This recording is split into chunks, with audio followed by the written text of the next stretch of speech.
Welcome to week 3 of our class.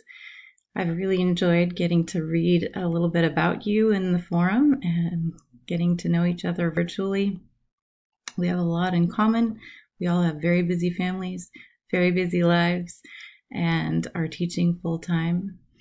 Another thing I noticed is that there is a huge collective knowledge of many years of teaching among us. So I'd really like to encourage all of you to continue to communicate on the forum, share all of your good ideas, share things that worked well, share things that are challenges so that we can work together and learn from each other. I also really enjoyed reading responses from the article that we read so far on the progressions for K3, categorical data. We're going to spend this week on the second half of this article. The first, week 2 was focusing on specifically categorical data, and week 3 is reading the second half of this article and focusing on measurement data.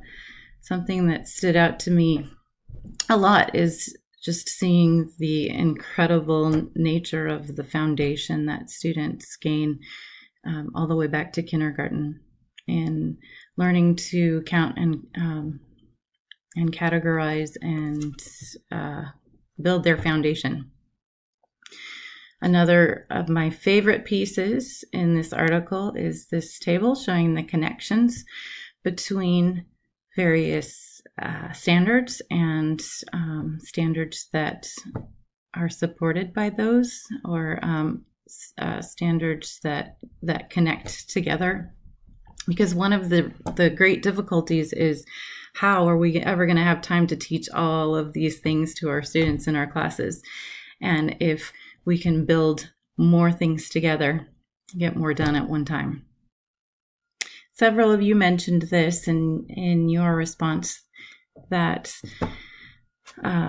you can connect the data collection and graph building to history and science and getting to know you activities and all sorts of other things, just as well as math standards. Multiple math standards can be taking place in one deep and rich and engaging activity.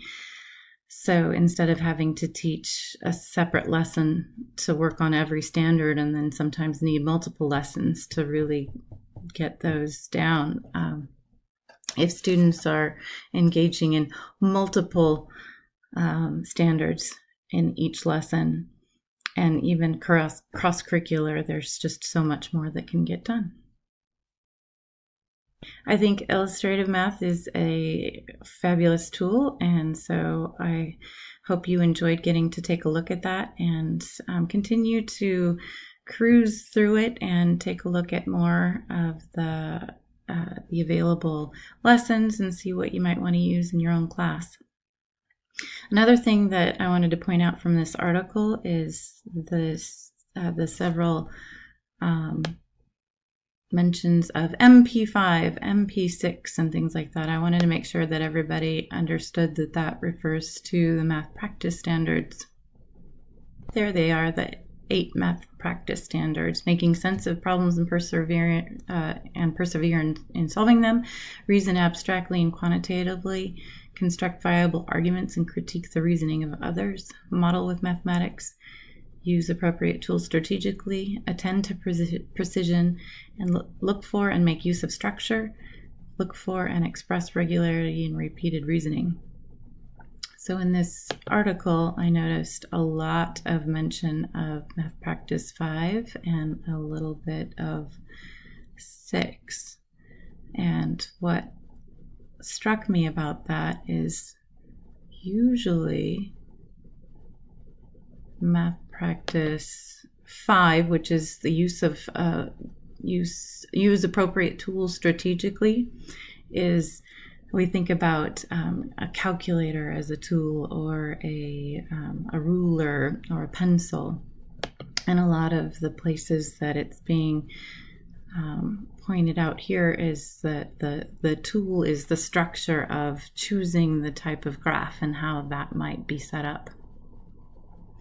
Here, the class might discuss relative strengths and weaknesses of each scheme, referring to students devising different ways to make their picture representations. So I really appreciated that expanded view of a mathematical structure as a mathematical tool for students, part of their toolkit that they can build as they are moving on in math. Well, I hope you have a great week. Thanks. Bye.